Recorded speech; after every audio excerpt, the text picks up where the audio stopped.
ஏன் திருச்சபையில் நாம் அங்கமாக இணைய வேண்டும்? திருச்சபை உறுப்பினர் என்பது ஒரு நவீன கால திருச்சபை நடைமுறை அல்லது அது நடைமுறை அல்ல, அது வேதத்தின் அடிப்படையில் அமைந்தது. ரைட். இந்த ஃபர்ஸ்ட் பேஜ் என்ன சொல்லுது? சபையோட இணைந்து இல்லாம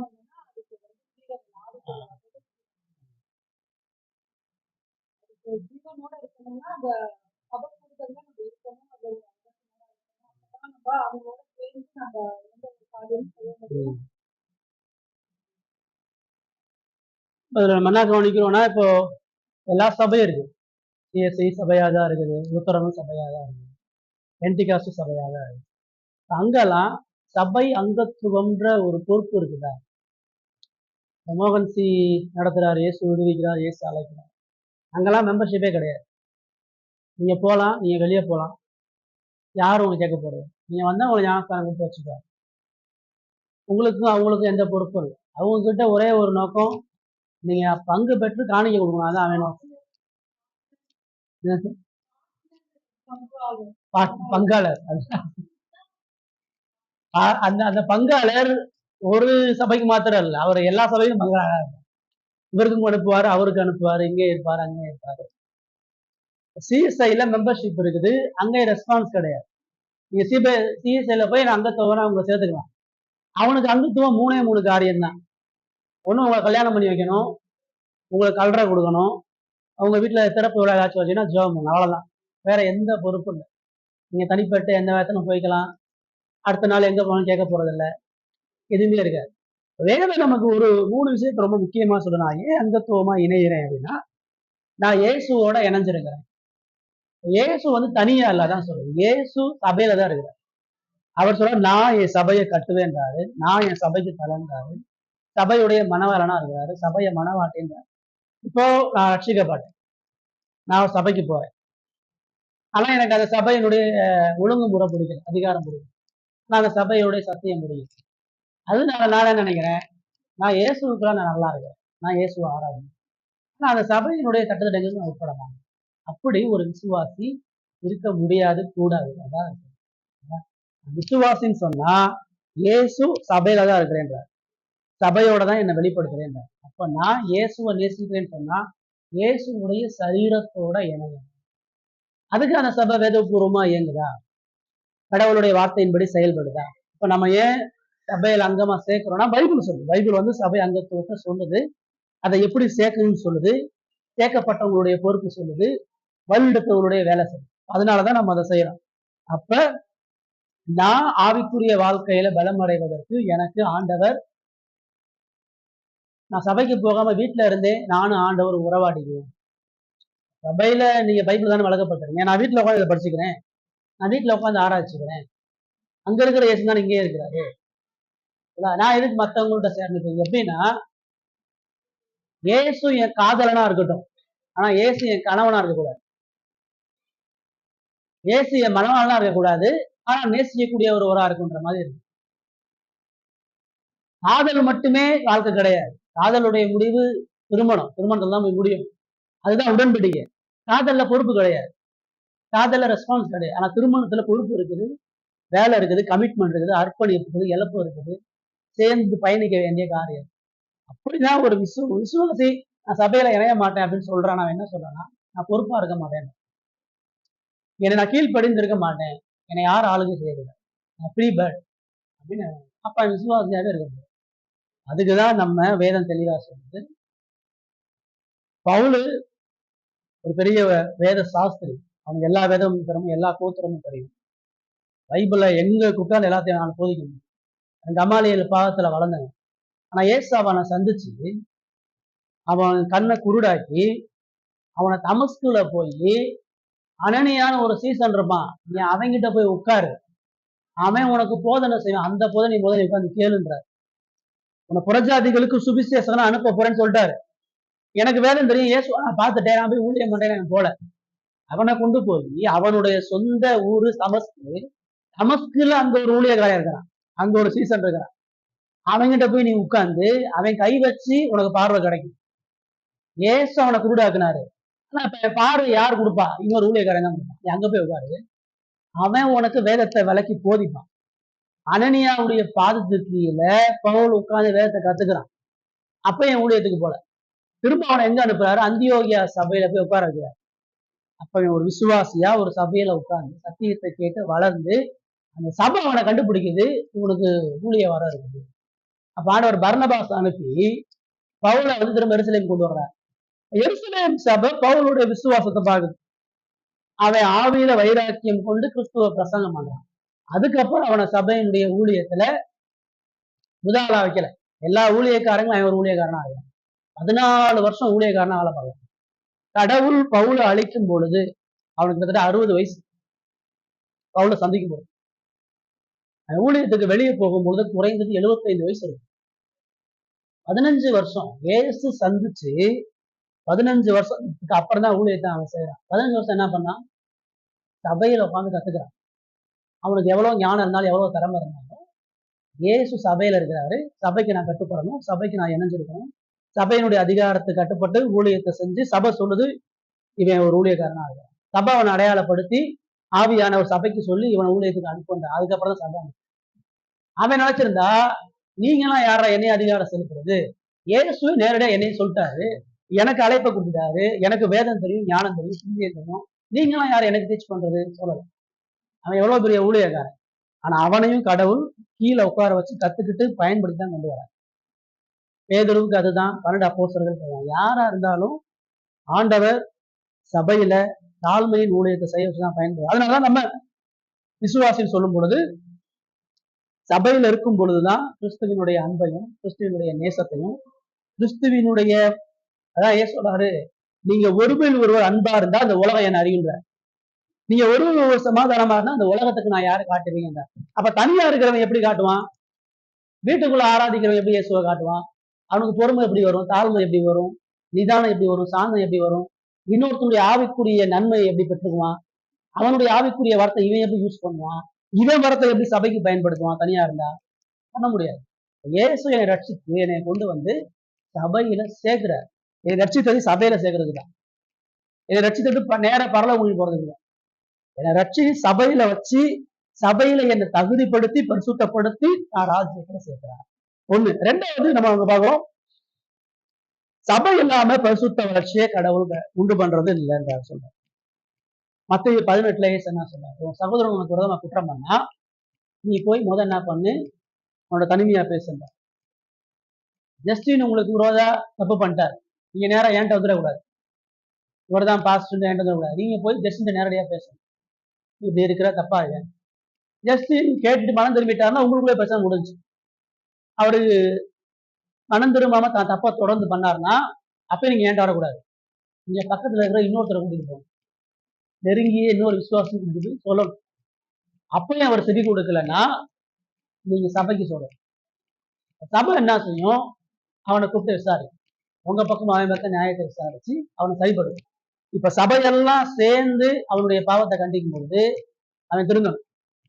அவன் திருந்தாம நீங்க எல்லாம் தப்பு நான் தான் சரின்னு சொன்னா சபை என்ன செய்யணும்? நீ வெளியே போயிருந்து. அதான் அவர் சொல்றாரு, சபைக்கு தெரியப்படுத்து. சபைக்கு அவன் செவி கொடாம போனா அவன் அஞ்ஞானிகளை போலும் ஆயக்காரனை போலும் இருப்பான். அப்ப ஆண்டவர் சபைக்கு ஒரு அதிகாரத்தை கொடுத்திருக்கிறார்.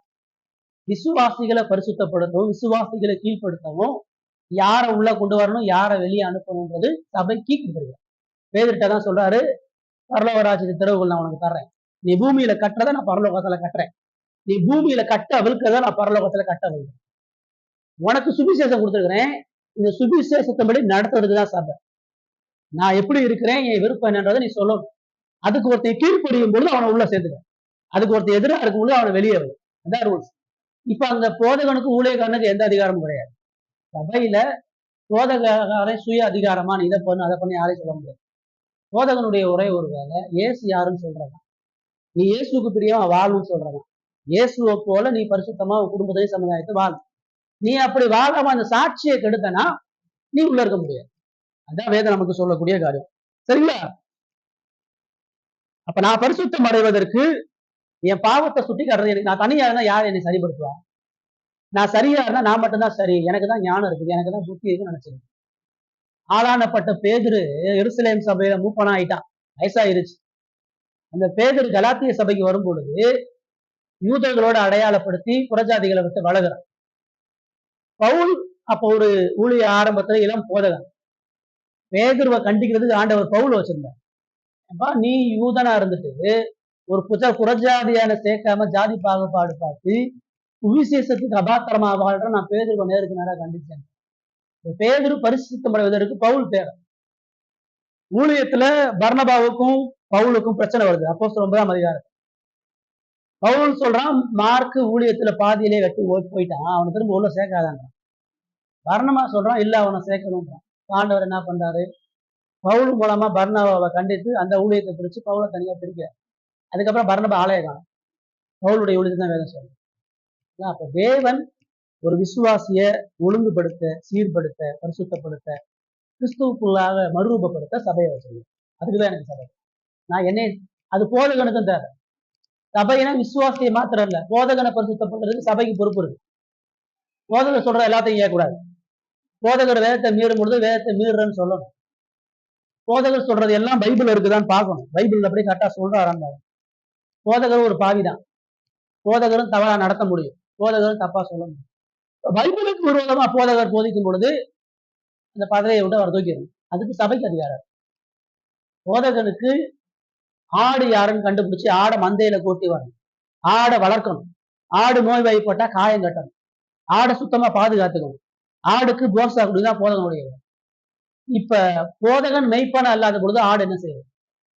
போதகன் சரியில்லாத பொழுது ஆடெல்லாம் சேர்ந்து இது மெய்ப்பன் கிடையாது, இவன் கூலிக்காரன், இவன் பணத்துக்காண்டி இருக்கிறான், இவன் பொருளாசை கொண்டவனா இருக்கிறான், இவன் சர்வாதிகாரியா இருக்கிறான், இவன் பைபிளை போதிக்க மாட்டேன்றான், பைபிளுக்கு வெளியே அனுபவத்தை சொல்றான்.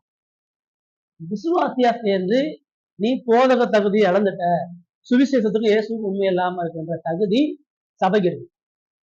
சபை போதகனை தூக்க முடியும், போதகன் சபையில யார் உள்ள வரணும், இந்த ரெண்டு அதிகாரமும் இயேசு சபைக்கு கொடுத்திருக்கிறார். போதகனுக்கு இருக்கக்கூடிய அதிகாரம் கிறிஸ்து கொடுத்த சுவிசேஷ அதிகாரம், சபைக்கு இருக்கிற அதிகாரமும் இயேசு சுவிசேஷத்துக்கு மூலமா கொடுத்திருக்கிற அதிகாரம். அப்ப எல்லாருக்கும் யார் அத்தாரிட்டினா பைபிள் தான் அத்தாரிட்டி. வேதம் தான் சபையை ஆளும். எந்த ஊழியக்கார சிந்தனை, ஊழியக்கார எண்ணம் ஆளக்கூடாது, எந்த தனி மனித விருப்பங்களும் ஆளக்கூடாது. புதுசா வராங்க பெர்க்மான்ஸ் பாட்டை உள்ள கொண்டு வாங்க, ஜான் ஜபராஜ் பாட்டை உள்ள கொண்டு வாங்க அப்படின்னு சொன்னா நம்ம என்ன செய்யணும்? அவருக்கு பிடிச்சதுக்கு நம்ம மாத்திக்கலாம் செய்ய முடியாது. தனி மனித விருப்பமும் சபையில ஈடுபட முடியாது. என்ன ஆலோசனை கொடுத்தாலும் முதல் இங்க இருந்து பேசணும், இங்க இருந்து விளக்கப்படும், இதுல இருந்து நீ சொல்லு, நான் கேட்க, நான் சொன்னாலும் முதல் நீங்க இதுல இருந்து சொல்லுங்கன்னு சொல்லணும். எனக்கு அப்புறம் வேற யாரு பாஸ்டா வந்தாலும் நீங்க பேசுறது முதல் பைபிள் இருக்குன்னு முதல் என்ன சொல்லுங்க. அதனாலதான் நம்ம ஆதாரத்தோட ஏன் இதை நம்ம செய்யணும். மூணாவது, சபைக்கு மட்டும்தான் மெய்ப்பர்களுடைய பொறுப்பை கடவுள் கொடுத்திருக்காரு. பிறகு சொன்னாரு, சர்ச்ல இருக்கிற எல்லா ஆத்மாக்கும் ரெஸ்பான்சிபிள் பாஸ்டர் தான். சபையில ஒருத்தர் விசுவாசியா உள்ள வரும் பொழுது அதுல முதல் பிரதான பொறுப்புள்ள நபர் போதகன். ஆண்டவர் சபை போதகனுக்கிட்ட தான் அவனுக்கு கொடுத்த ஒவ்வொரு ஆத்மாக்களை குறித்து கணக்கு கேட்க போறார்.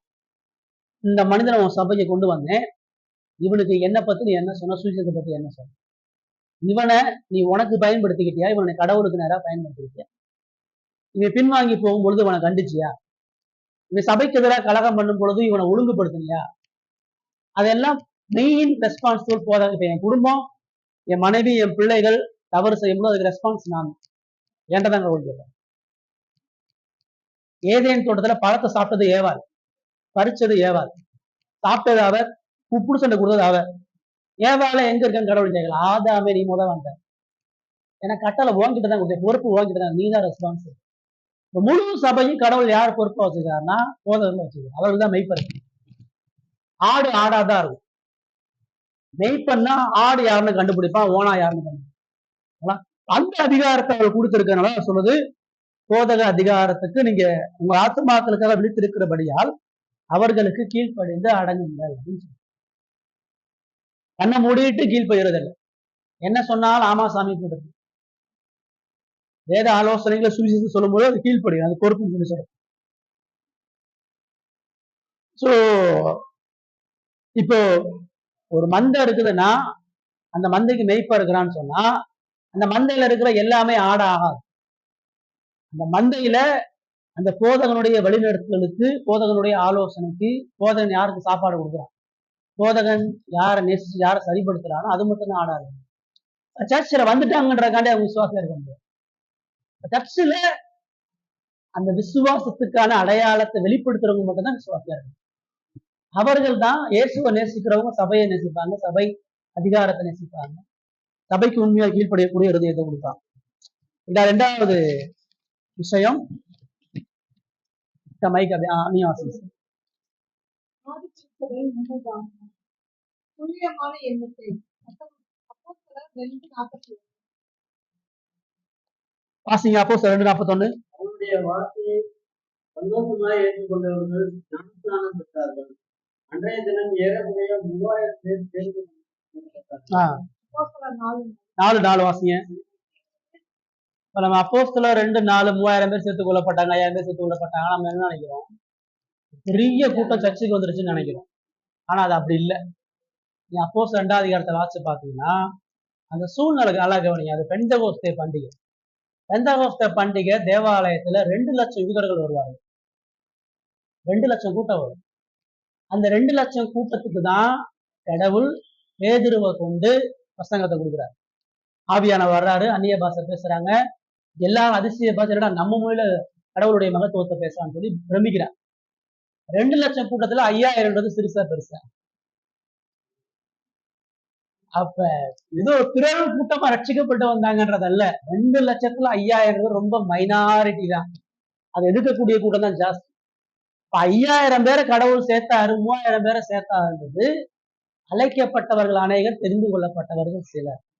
குறைவான மக்களை தான் அவ்வளவு பெரிய கூட்டத்திலையும் கடவுள் 3000 பேர் 5000 பேர் தெரிஞ்சுக்கணும்னா அவங்களால தெளிவா. இன்னைக்கு 127 பேரு சபை கூடிதான் ஜெபம் பண்ணி அந்த நடத்துறாங்க. 127 பேரால 5000 பேரை ஈஸியா ஹேண்டில் பண்ண முடியும். இன்னைக்கு தினகரனு, மோகன் சி லாசரஸ் எல்லாம் பாத்தீங்கன்னா ஒரே ஆள் தான், ஒன்மேன் ஆர்மி தான். 1000 பேர் போனாலும் அவர் மட்டும்தான் பாஸ்டர், மல்டிபிள் தலைவர்களா இருக்க மாட்டாங்க. பைபிள் ஆப்போசிட்டா சொல்லுது. பைபிள்ல எந்த சபையிலையும் ஒரு பாஸ்டர் இருந்ததா வாசிக்கவே முடியாது. ஒவ்வொரு சபையிலையும் 4 பேர் 5 பேர் பாஸ்டர். இத்தனைக்கும் சபை வீட்டுல தான் கூடி வந்துச்சு. வேதமே ஏன் அப்படி சொல்லுது, எந்த சபையா இருந்தாலும் பன்மை தன்மை கொண்ட தலைவர்கள் இருக்கணும். சீர்திருத்த சபையிலுமே ஒரு பெரிய டிராபேக்கே தான். தலைவர்களை ட்ரெயின் பண்றது இல்லை, வளர்க்கறது இல்லை, மக்களை சபையில இன்வால்வ் பண்ண வைக்கிறது. ஏன் நம்ம சபை ஆரம்பிச்ச உடனே டக்கு டக்குன்னு எல்லாருக்கும் ஒவ்வொரு சில பொறுப்பை கொடுத்துட்டே இருக்கிறோம். நாளைக்கு திடீர்னு நான் செத்து போனாலும் அடுத்த ஆள் நிக்கணும், அடுத்த ஆள் இந்த சத்தியத்தை கொண்டு போய் நிக்கணும். அப்ப அங்க பாத்தீங்கன்னா அப்பா இருந்துட்டாரா, தினகரன் இருந்துட்டாருன்னா அவர் மகன், அவர் இருந்தாருன்னா அவர் மகன், குடும்ப சொத்து. அவங்க சபையே கிடையாது. இயேசு அழைக்கிறார், சபை கிடையாது. இயேசு விடுவிக்கிறாரு, சபை கிடையாது. அவனே தன்னை சபைன்னு சொல்ல மாட்டான். அது ஒரு கார்பரேட் கம்பெனி, பேர் தான் வச்சிருப்பாங்க. எல்லா இடத்துலயும் பாருங்க, அசம்பிளின்னு வச்சிருப்பான், ஐக்கியம்னு வச்சிருப்பான், சபைன்னு வச்சிருக்க மாட்டான். பைபிள் கொரிந்து சபை, கலாத்திய சபைன்னு சொல்லுது, அதுதான் சபை.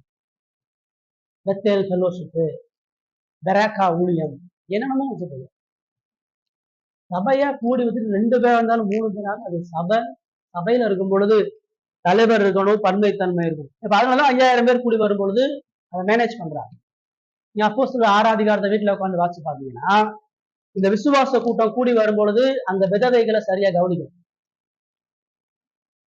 ரட்சிக்கப்பட்ட விசுவாசியா வரவங்க கணவன் இல்லாம பிள்ளை இல்லாம இருக்கிறாங்க. இப்ப அந்த விசுவாசத்துல பணக்காரங்க ஏழைகள் எல்லாம் கலந்துருக்கிறாங்க. அப்ப அந்த பணக்காரங்க அந்த ஏழைகளை பார்த்து தங்களுடைய சொத்தை கொடுத்து எல்லாரும் சகலத்தை பொதுவா வச்சு அனுபவிக்கிறாங்க. அதுல ஒரு கூட்டம் கிரேக்க விதவைகள்ல பாரபட்சமா பார்த்து, ஏன்னா யூதர்கள் தான் ரட்சிக்கப்பட்டு வர்றான், அதனால அவன் இன பாகுபாடு பார்த்து கிரேக்க விதவைகளை கவனிக்கிறான். அப்ப அது சபைக்கு வரும் பொழுது சபை என்ன படுத்துது, பரிசுத்த ஆவியும் ஞானமும் கொண்ட 7 பேரை செலக்ட் பண்ணு. 7 பேரை செலக்ட் பண்ணி அவனை அந்த 7 விதவை கூட்டத்தை பாதுகாக்க முடியாத தலைவர்களை நியமிக்கிறாங்க. அவங்க என்ன இருக்கு, ஒரு பொறுப்பு இருக்கு, ஒரு அதிகாரம் இருக்குது, ஒரு ஒழுங்கு சிஸ்டம் இருக்குது, ஒழுங்குமுறை. சபைனா அப்படிதான் இயங்கணும். ஒரு பாஸ்டர் ஒரு 10 குடும்பத்தை விசாரிச்சு பார்த்துக்க முடியும். 20 குடும்பம் ஆயிடுச்சுன்னா கட்டாயம் 2 பாஸ்டர் 3 பாஸ்டர் இருக்கும். சபையில் 50 பேர் வந்துட்டாங்கன்னு சொன்னா ஒரே ஆள் எல்லா வீட்டுக்கும் போய் எல்லா பிரச்சனையும் பார்க்க முடியாது. அப்ப 50 பேர் வரும்பொழுது அங்க 6 பேர் இருக்கணும். பாஸ்டர் இருக்கணும், பாஸ்டர் கீழே டீக்கன் இருக்கும். அப்படிதான் சபை ஊழியத்தை சொல்லும். அது இல்லாம எல்லாமே ஒன்மேன் ஆர்மி மாதிரி ஒரே பெரும்பாலான ஊழியங்கள் பாருங்க, ஒரு சபைக்கு ஒருத்தர் தான் அடையாளமா இருப்பார், ஒருத்தர் தான் சொல்லுவார். அப்ப அதெல்லாம் நம்ம கவனமா இதெல்லாம் எடுத்துட்டு, அதெல்லாம் வேணும் சேர்த்து கொள்ளப்படுகிறது, நீக்கப்படுகிறது, ரட்சிக்கப்படுவதை கர்த்தர் சபையிலே சேர்த்து கொண்டார். அந்த கூட்டத்துல ரட்சிக்கப்படுறவன் உள்ள வந்துக்கிறான், அவன் காமன ஆராதனையில வந்துட்டு காமனா எஞ்சி போறான், பொதுவா கூட்டத்துக்கு வந்துட்டு பொதுவா எஞ்சி போறான். இந்த எழுப்புதல் கூட்டம் அந்த கூட்டம் வச்சுட்டு அங்கங்க அப்படியே போய் உட்காந்துட்டு போறான். இன்னைக்கு பேதுருக்கிட்ட உட்காந்து நாளைக்கு யோவான் கிட்ட இருந்து அடுத்த நாள் பவுல் கிட்ட அப்படிலாம் போகும். எருசலேம் சபையில அங்க ஒருத்தன் போதவனா இருக்கானா, அவனுக்கு கீழே அங்க ஒரு சபை. சமாரியால ஒருத்தனை ஆர்டைன் பண்ணும்பொழுது அங்க ஒரு சபை கூட்டம் இருக்கு. அடுத்த ஒரு சபை உருவாக்கும் பொழுது அங்க ஒரு லோக்கல் சர்ச்சா ஃபார்ம் ஆகுறாங்க. அப்படி அவங்க ஃபார்ம் ஆகும் பொழுது மட்டும்தான் அது சபையா ஃபங்க்ஷன் ஏற்படுது. அதுக்கு அங்கத்துவம் ரொம்ப முக்கியம். 1 கொரிந்தியர்ல 5ஆம் அதிகாரத்துல ஒருத்தன் ரட்சிக்கப்பட்டு சபையில இணைஞ்சு அங்கமா இணைஞ்சு தகப்பனுடைய மனைவிய தவறான உறவுல நடத்திட்டு இருக்கான், சித்திய வச்சுட்டு இருக்கிறான். பொருந்து ஒரு மோசமான ஒரு ஊர், விபச்சாரம் பெருகின ஊர். சபை அதை கண்டுக்காம வந்துருச்சு. தவற விபச்சாரம் பண்றான்னு தெரியுது, எல்லாம் கலாச்சாரத்துல இருக்கிறதாங்க, நம்ம அவனை போய் பார்க்கணும்னு சொல்லி பவுல் அங்க என்ன சொல்றான், அவனை தூக்கும் போது வெளியே விடு, அவனோட நீ யாரும் ஐக்கியப்படக்கூடாது, நீ சுவிசேஷத்தையும் கிறிஸ்துவுடைய சாட்சியும் கெடுத்திருக்கிறான். அப்படி சாட்சியை எடுத்து சபையில பிரிவினைகளையும் குழப்பங்களையும் சபையும் சேர்த்து பாவத்தை எடுத்துட்டு இருக்கான். அதனால அவனை தூக்கி வெளியே வைக்கணும். இப்ப அவன் ஏற்கனவே உள்ள இருந்தாதான் தூக்கி வெளியே வைக்க முடியும். அப்ப ஏற்கனவே அங்கமா இருக்கிறனாலதான் அவனோட ஐக்கியப்படாம அவனை ஒழுங்கு நடவடிக்கை எடுத்து சொல்றான். அதுவுமே ஏற்கனவே சபையில ஒழுங்கு நடவடிக்கைகள் இருந்திருக்குதுன்னு சொல்லுது. 1 தீமோத்தேயுல விதவைகளுடைய கூட்டத்துல சேர்த்துக்காங்க. விதவைகளுடைய கூட்டம், எந்தெந்த விதவைகள் பிள்ளைகளோட வசதியா இருக்கிறாங்க, எந்தெந்த விளைவுகள் கஷ்டப்படுறாங்க, யார் யாருக்கெல்லாம் தேவைகள் இருக்கு, அந்த விதவைகளை இளம் விதவைகளா வந்துடக்கூடாது. இது எல்லாம் எப்படி அடையாளப்படுத்துறாங்க, குழந்தைகள் இவ்வளவு பேர் இருக்கிறாங்க, வாலிபர்கள் இவ்வளவு பேர் இருக்கிறாங்க, கணவன் இவ்வளவு பேர் இருக்காரு, வயதானவர் இவ்வளவு பேர் இருக்கிறாங்கன்ற லிஸ்ட் ஒவ்வொரு சபையும் இருக்கு. அதான் தீமோத்தேயு அந்த சபைக்கு சொல்றாரு, இவங்களை இப்படிப்பட்ட தேவையுள்ள விதவைகளை மட்டும் உள்ள சேர்த்துட்டு மற்றவங்களை பையன்னு சொல்லு. உள்ள சேர்க்கும் பொழுது அவர்களுக்கு பொறுப்பு இருக்குது, கடமை இருக்குது, சீசத்துவம் இருக்குது. இப்ப எல்லா உடன்படிக்கையும் ஒரு பொறுப்பு இருக்கு. இப்ப கல்யாணத்துல நான் என்ன பண்றேன்னா உடன்படிக்கை வாசிக்கிறேன். கிறிஸ்தவ திருமணத்தை உடன்படிக்கையே நான் வாசிக்கிறேன்.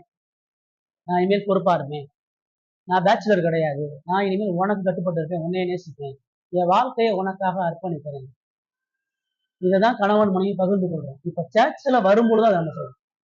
நான் இனிமேல் கிறிஸ்துவுக்கு என்ன அர்ப்பணித்தது போல இந்த சபைக்கு என்ன அர்ப்பணிக்கிறேன், இந்த சபையில இருந்து சத்தியத்தை பெறுகிறது போல என்னுடைய தாளந்துகளை இந்த சபைக்கு நான் பயன்படுத்துறேன். கடவுள் எனக்கு கொடுத்திருக்கக்கூடிய எல்லா கிருபையின் சாதனங்களையும் கடவுள் நேசிக்கிற சபைக்கு நான் என்ன ஒப்பு கொடுக்கிறேன். அந்த ஒப்பு கொடுத்தல் ஒரு போதகனுக்கு இருக்குது, சபை விசுவாசிக்கிறது. அப்பதான் அது சிஸ்டமேட்டிக்கா யாருக்கு எந்த கேள்வியும் இல்லாம வந்தவங்க போனது, யாரு நான் எப்பயும் வருவேன் எப்பயும் போவேன், யாரும் என்னை கேள்வி கேட்கக்கூடாது. அப்படிலாம் இருக்க முடியாது.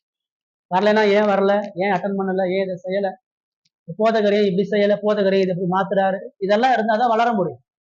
பொறுப்பு இருக்கணும். கணவன் மனைவியா இருப்பேன், நான் மட்டும் வேலைக்கு போயிட்டு நைட்டு 10 மணிக்கு வருவேன், வீட்டுல எந்த வேலையும் செய்ய மாட்டேன், மனைவி அவ வேலையை பார்ப்பா, நான் என் வேலையை பார்ப்பேன், அது குடும்பம் கிடையாது. குடும்பம்னா உங்க கஷ்டம் என்ன, நான் எப்படி உங்களுக்கு ஹெல்ப் பண்றது, நீங்க எப்படி என்னைய புரிஞ்சுக்கிறீங்க, அப்பதான் ஒருத்தர் பரஸ்பர உறவுல வளர முடியும். அப்படிதான் ஆண்டவர் சபையையும் கிறிஸ்துவையும் சொல்றாரு. கிறிஸ்துவுக்குள்ள நான் எப்படி வளர முடியும், அவருக்கு எனக்கு உடன்படிக்கை இருக்கு. அவருடைய மனவாட்டியா அவர் எனக்கு ஒரு ஸ்தலத்தை ஆயத்தம் பண்றாரு, அதுக்கு போறதுக்கு என்னை பரிசுத்தப்படுத்துறாரு. அது கடவுள் எனக்கு சபையா வச்சிருக்காரு. சபையில இணைந்து எனக்குள்ளாக கிறிஸ்துவுக்குள்ளான தகுதிகளையும் தாளந்துகளையும் பயன்படுத்தி தான் நான் வளர முடியும். அதுக்குதான் தேவை. 3வது பேச்சு, அது எல்லா நிருபங்களையும் ஆண்டவர் ஏசு சுவிசேஷத்தோட நீங்க ஒருவருக்கு ஒரு அன்பா இருங்க, ஒருத்தர் சமாதானமா இருங்க.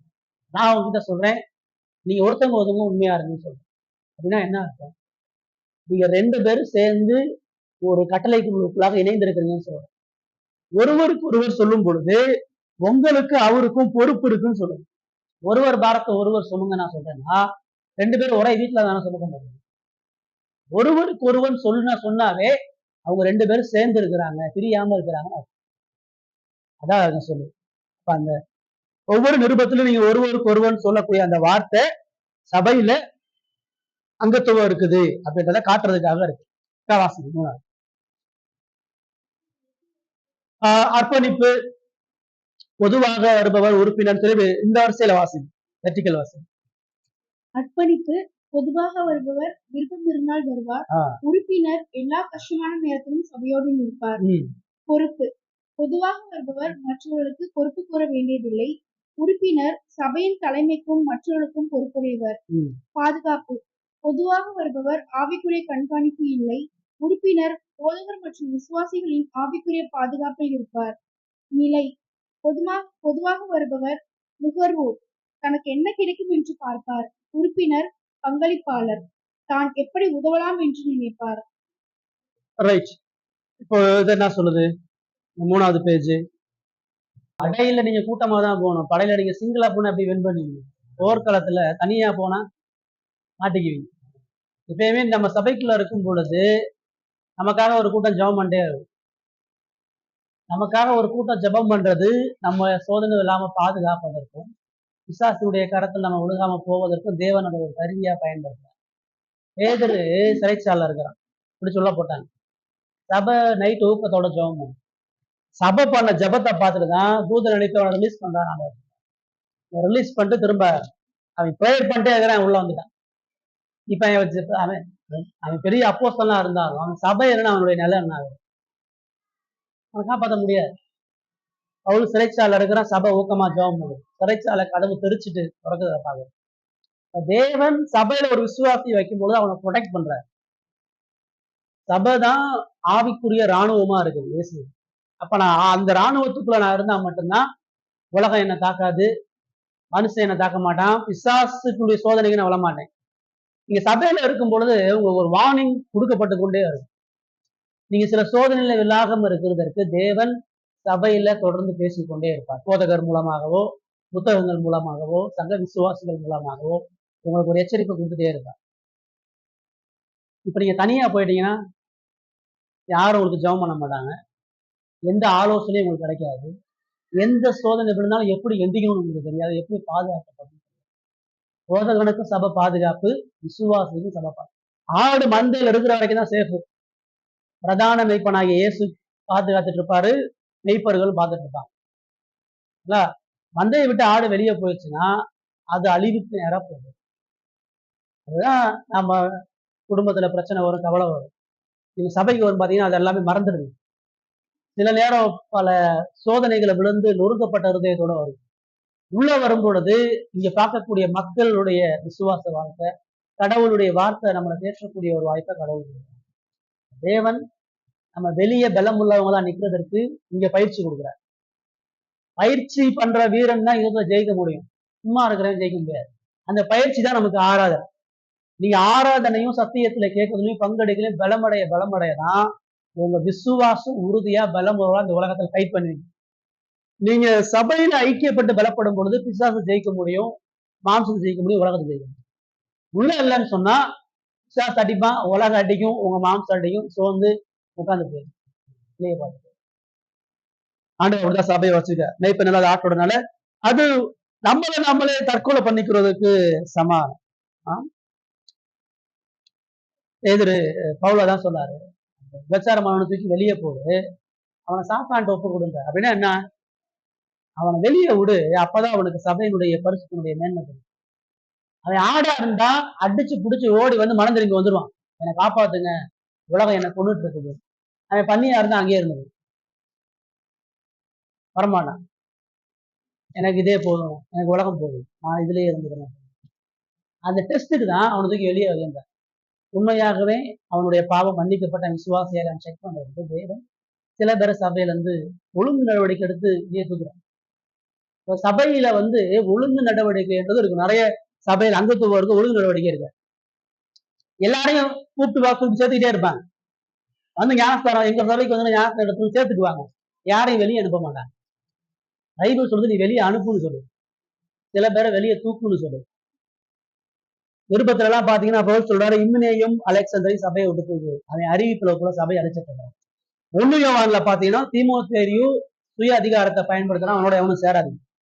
யாரோட சபையில சேரணும், யாரோட ஐக்கியப்படக்கூடாது, யாரை வெளியே வைக்கணும், இதெல்லாம் வேதம் கத்துக் கொடுக்கும். மெய்ப்பன் மந்தையில இருக்கிற ஆடை பாதுகாக்கிறது மாத்திரம் இல்ல, ஓனாய் எது உள்ள வராம பாதுகாக்கிறது. ஆட்டு தோலை போட்ட ஓனாய் சபையில இருக்கும், அதை அடிச்சு துரத்துறது மேற்கொண்டுடைய வேலை. அதை சாப்பாடு கொடுக்கணும், இன்னொரு பக்கம் கம்பையும் வச்சிருக்கணும். யாரை வெளியே அனுப்பணும் அவன் முடிவு பண்ணும். ஏன்னா அவன் இருக்கிற ஆட்களை அடிச்சு கொண்டுருவான். ஒரு ஓனாய் இருக்கிற எல்லா ஆடையும் சைலண்டா அடிச்சிருக்கணும். அப்புறம் நம்ம அதனாலதான் ஒழுங்கு நடவடிக்கை, சுவிசேஷத்துக்கும் கிறிஸ்துவுக்கும் தடையா இருக்கக்கூடிய நபர்களை நம்ம வெளியே அனுப்பணும். அது கிறிஸ்துவ கலங்கப்படுத்தக்கூடிய ஒரு செயல். அதனாலதான் நம்ம அந்த ஒழுங்கு நடவடிக்கை நம்ம ஆவிக்குரிய தற்கள் என்ற காரியத்தை பார்க்கணும். கடைசி பக்கம் சொல்லுங்க சொல்லுங்க.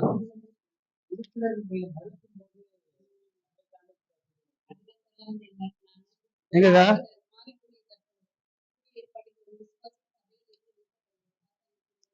அதான் அதான் அதான்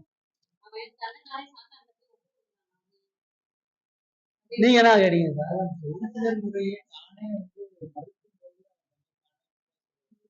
நான் மறுக்கும் போது நான் அங்கமாலாம் இணைய மாட்டேன், அல்லது இணைந்தாலும் நான் இனிமேல் பயணிக்க மாட்டேன்.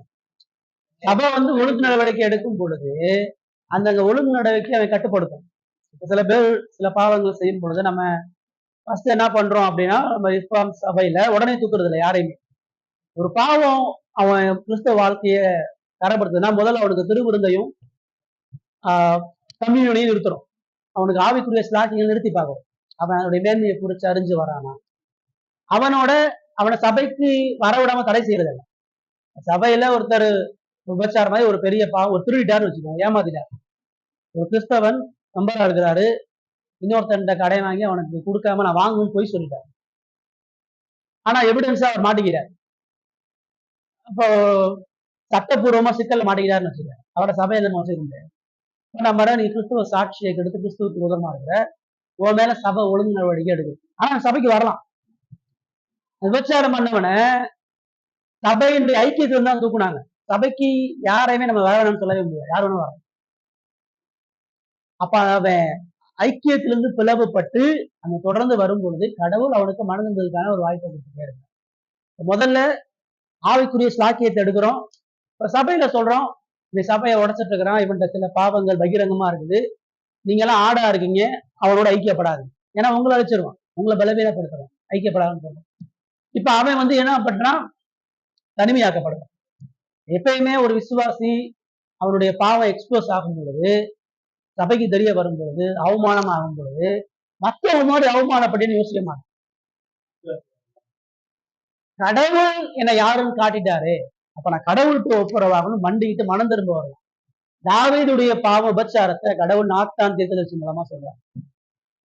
அவனுடைய கோபம் நாத்தான் தீர்க்கதரிசி, நீ எப்பறம் ஏன் பாவத்தை சொல்றான், அவன் ராஜா, அவன் அங்க இருக்க ஒரு ஏழை தீர்க்கதரிசி, என்னை கண்டிக்க நீ யாரா அப்படின்னா, நீ ராஜாவா இருக்கலாம், போது அங்க இருந்து இறங்கு, நீ அங்க தகுதியில உட்கார்றது. ஒரு குடும்பத்தை கொண்டு ஒருத்தனை கொண்டு ஒருத்தைய விபச்சாரம் பண்ணி பிள்ளைய பெற்றிருக்கிற, இறங்குடா போதாங்க. என்ன பண்ணா, சாம்பல்ல உட்கார்ந்து அந்த சம்பந்தப்பட்ட யார்கிட்டையும் போல மண்டிக்கிட்டு, கடவுள் என்னை யாருன்னு காட்டியிருக்காரு, தேவனே என் பாவம் என் தலைக்கு மேல இருக்கு, நான் உமக்கு விரோதமா இருப்பான், அதுதான் உட்காந்து விசுவாசியுடைய பாவம் சபையில எக்ஸ்போஸ் பண்ணும் பொழுது தேவன் அவனை ஒப்புரவாருன்னு வாய்ப்பு கொடுக்குறான். ஆனா அபிஷேகம் என்ன பண்ணுவான், அவனுடைய பாவம் எக்ஸ்போஸ் பண்ணா அந்த கோபத்தை பக்கத்தோட காட்டுவான். இவன் சரியா அவன் சரியா, இவன் யோக்கியமா அவன் யோக்கியமா சொல்லி மற்றவங்களிடத்துல அந்த பாவத்தை ஸ்ப்ரெட் பண்ணணும். அப்பதான் நம்ம என்ன செய்யணும், சபையை பாதுகாக்கிறதுக்காண்டி அவனை சபைக்கு வர விடாம தடை செய்யணும். வராதுன்னு சபை சொல்ல வேண்டியது இருக்குது. சுவிசேஷத்தையும் கிறிஸ்துவையும் அவமானப்படுத்தக்கூடிய நபர்கள் நம்ம சபையில வைக்க முடியாது. சில பேர் லாங் டேர்மா ரட்சிக்கப்பட மாட்டாங்க, சத்தியத்தை கேட்டே போவாங்க. அவங்களுக்கு ஒரு என்டர்டெயின்மெண்ட் வருவாங்க, இல்ல சமுதாய அங்கீகரிப்புக்காக வருவாங்க, நான் ஒரு கிறிஸ்தவன்றக்காண்டி வருவாங்க. சில நேரம் நம்ம சத்தியம் பிடிக்கும் அவங்களுக்கு, ஆனா கமிட்மெண்டா இருக்க மாட்டாங்க, சத்தியம் நல்லா இருக்குன்னு வந்துட்டே இருப்பாங்க. நம்ம அவங்க தடை சொல்லவே மாட்டோம், நீ தாராளமா வரலாம், கேட்கலாம், இருக்கலாம். மதுரை சபையில 30 வருஷமா சபைக்கு வந்தும் அங்கத்துவத்தில் இணையாம நிறைய பேர் இருக்கிறாங்க, வாரம் வருவாங்க, எல்லாமே செய்வாங்க, ஆனா அங்கத்துல சேர கடவுள் சில பேர் அப்படி வச்சிருப்பாங்க. அவங்க ரட்சிக்கப்பட்டாங்கன்னா இல்லையா நமக்கு தெரியாது, தடை செய்ய முடியாது. அங்கத்துவம் ஆனதுக்கு அப்புறம் அவன் அந்த விசுவாசத்துக்கான பொறுப்புகளை அங்க செஞ்சு ஆகும், இல்லைன்னா சபை ஒழுங்கு இருக்கு. கடைசி வாசிங்க. ஆவிக்குரிய முதிர்ச்சியின்மை மற்றும் தவறான போதனைகள். சபையின் முறையான போதனைக்கு போதனைக்கு கீழ்ப்படியாதவர்கள் எளிதில் வஞ்சிக்கப்படுவார்கள். உதாரணம், நாம் இனிமேல் மனுஷருடைய சூதும் வஞ்சகத்திற்கு ஏதுவான தந்திரமுள்ள போதகமாகிய பலவித காற்றினாலே அலைக்கழிக்கப்பட்டு அடிபடுகிற குழந்தைகளாக இராமல். எபேசியர் 4:14. வாசி அதே வசனம் வாசிங்க எடுத்து. ஆபத்து. ஒரு குறிப்பிட்ட சபையில் உறுப்பினராக இல்லாதவர் இணையதளத்திலோ அல்லது பிற இடங்களிலோ வரும் அனைத்து போதனைகளையும் கேட்டு குழப்பமடைந்து விசுவாச கப்பலை சேதப்படுத்த நேரிடும். கணக்கு ஒப்புவிக்க ஆள் இல்லாத நிலை. நாம் ஒவ்வொருவரும் கடவுளுக்கு கணக்கு ஒப்புவிக்க வேண்டும். ஆனால் பூமியில் நமக்காக பரிந்து பேசவும் நம்மை கண்காணிக்கவும் ஒரு அதிகாரம் தேவை. உதாரணம், எபிரேயர் 13:17 போதகர்கள் ஆத்துமாக்களுக்காக விழித்திருந்து கணக்கு ஒப்புவிக்கிறவர்கள் என்று கூறப்பட்டுள்ளது. ஆபத்து. நீங்கள் உறுப்பினராக இல்லாத போது உங்கள் ஆத்துமாவை வழிநடத்தும் பொறுப்பு யாருக்கும் இருப்பதில்லை. தவறு செய்யும் போது உங்களை தண்டிக்க யாருக்கும் அதிகாரம் தராதது உங்களை அழிவுக்கே இட்டு செல்லும். தனிமைப்படுத்தப்பட்ட உறுப்பின் நிலை. உடலின் ஒரு உறுப்பு தனியாக வெட்டப்பட்டால் அது அழுகி போகும். உதாரணம், கண்ணானது கையை பார்த்து நீ எனக்கு வேண்டியதில்லை என்றும் சொல்லக்கூடாது. 1 கொரிந்தியர் 12:21.